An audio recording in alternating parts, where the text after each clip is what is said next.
Like, I literally had someone threatening me like with my life. Hey guys, welcome to today's video. So as you guys can see from the title, we are talking about things I don't really love about Korea. I did make a part 1 of top 10 things I don't like about Korea, so if you haven't checked that out, you can go check that out. But this is kind of like an updated list, a 2.0, a couple more things. You know, quick disclaimer before people decide to like get really angry at me in the comments, because I know they will. Please watch the video in its entirety before you just jump to a crazy conclusion by yourself, because in my first video, which I didn't even think was like that crazy, like I literally had someone threatening me like with my life. Like he was like, I'm gonna hurt you if I ever see you. So I was like, oh, okay. Before I get started, don't forget to like, comment, and subscribe if you are new to the channel. Obviously, I love living in Korea. There's great positives to being here. Otherwise, I wouldn't have been here as long as I have been. But as with any country, even, you know, my own home country, there's things I don't really love about it and things that are just a little bit annoying or really inconvenienced for me. So if you live in Korea, you use an app called Kakao, and it's basically a messenger app. And I get a lot of contacts where people don't put their name on their profile, and it's usually just a dot. And then also a lot of people don't have a picture, and it's multiple people who do this. And I'm just like, why would you ever do this? And I've also learned that a common aspect of this is that people who do this are oftentimes doing it because they want to like remain anonymous and like cheat on their significant others. But if they keep it kind of anonymous with like no picture, no nothing, no one will know that they have a significant other and that they're, I guess, gonna cheat on them. So, you know, not necessarily because of that. That is one of the reasons I've heard they do this, but also it's just annoying because like, what if I want to talk to you and I don't know which dot you are? Next thing, we're moving on. If you know, in Korea there is great public transportation in most major cities, especially Seoul. Seoul has a great subway system line. There's got like a lot of buses, but public transportation is not 24 hours. And this is why. I think it's because I'm from New York City and subway is 24 hours, and there's problems with those subway systems obviously, but you know, I just think like there's a lot of people, especially in a major city. It's not really convenient for a lot of people to have a car, especially on the weekend. It's hard to like get a taxi because everyone needs a taxi. You know, maybe if there was like a train every hour, just one, it would be better. If you're on the train and it's not even midnight, but say it's like 11:45, the train will just stop. So it's not that the trains leave the last station at midnight, it's that they literally will stop before midnight, and you have to get off at whatever station you're at and have to hail a taxi or walk to your final destination. I didn't know this when I first came to Korea, but I didn't realize they like didn't even stop exactly at midnight. So I was like, okay, if I time this correctly, I can get on the train and then make it to my stop before midnight because it only takes X minutes.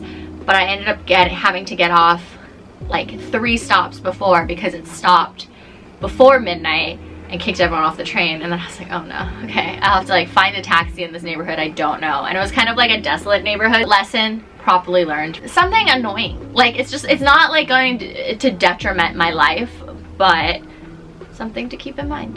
The next thing, we're gonna stick to this lane of public transportation. I have a lot of opinions about public transportation apparently, but it will be the dead of summer. Everyone's in t-shirts, and people in Korea generally do not open the windows to buses. So the people sitting down might be comfortable, but if you're standing up on a crowded bus, it's really hot. It's super heated in there.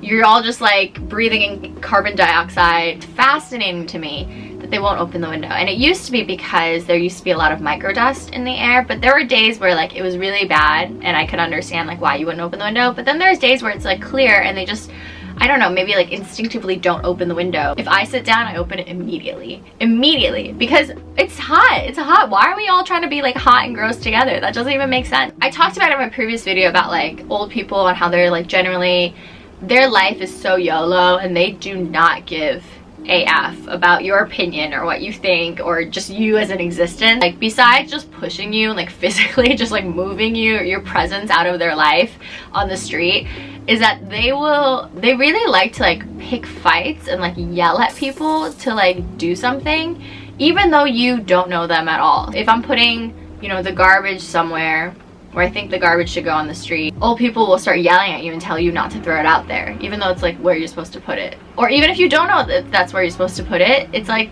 they could just politely tell you, but no, they have to yell it at you as if you are dumb. As if, like, they'll be like, I can't believe you're putting it out there. Why are you putting it out there? It doesn't go there. I want like a friendly neighborhood grandma.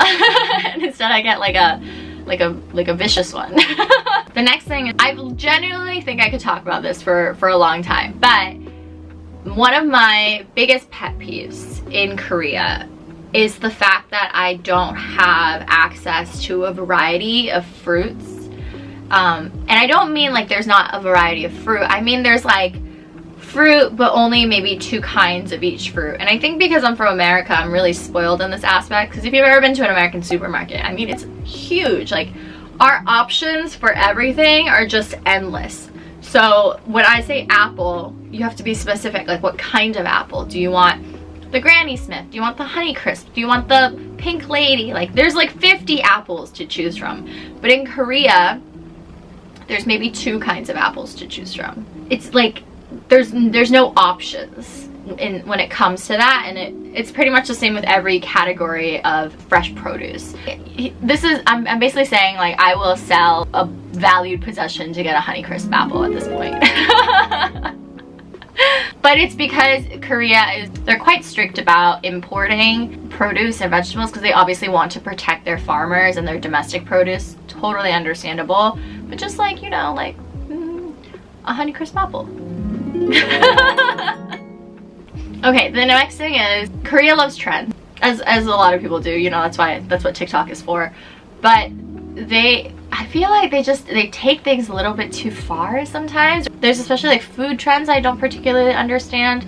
I would like to point everyone's attention to Exhibit A as shown here.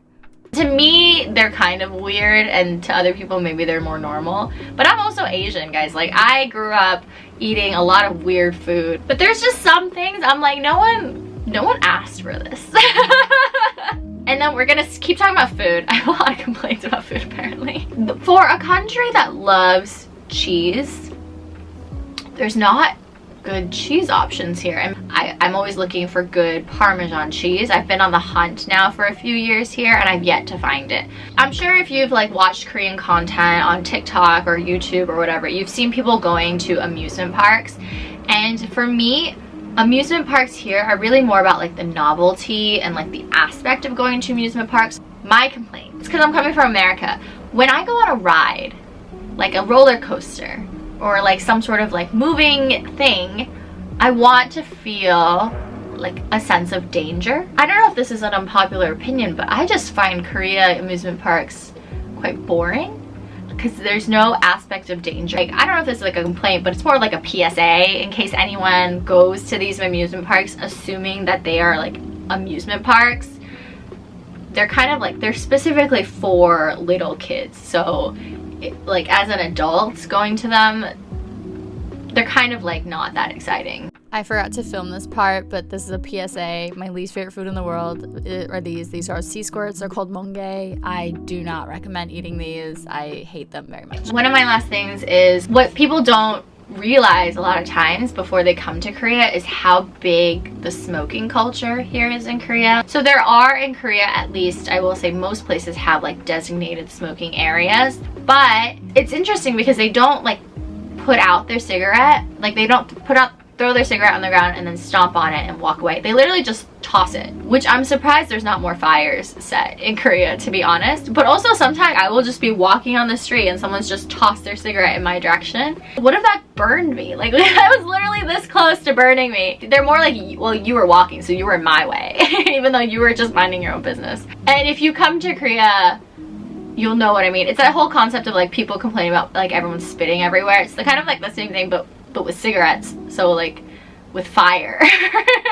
And again, I do love living in Korea. There's great aspects as well, which is why I've been here for so long, and I'm very respectful of the country and the space I'm in. But as always with any place, there's going to be pros and cons. Also, again, you guys, I am on TikTok and I am on Instagram, so if you're not following me on those channels, You can go follow me on those. I do upload certain things that I don't upload onto YouTube. Once again, if you are not subscribed to this channel, why not? Why aren't you subscribed? And it would mean a lot. So yeah, that's it for me. I'll see you in the next one.